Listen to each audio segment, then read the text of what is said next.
wabarakatuh.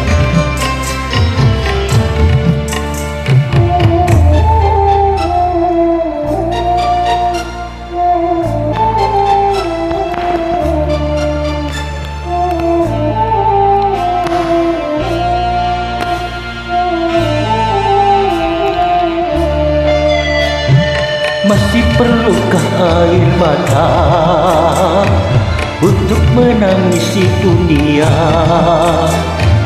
yang selalu dilanda bencana, macam-macam malapetaka, gempa bumi, banjir, badai, topan yang selalu membawa korban, dan juga ganasnya peperangan yang menghantui kehidupan.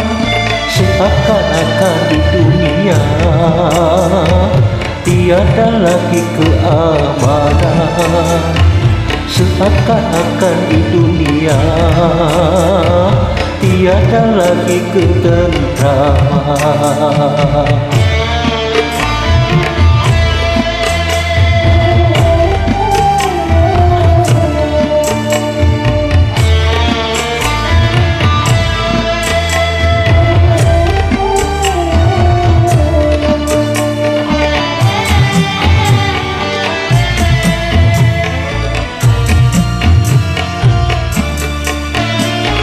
Apakah ini akibat kesombongan manusia karena sudah merasa menundukkan semesta?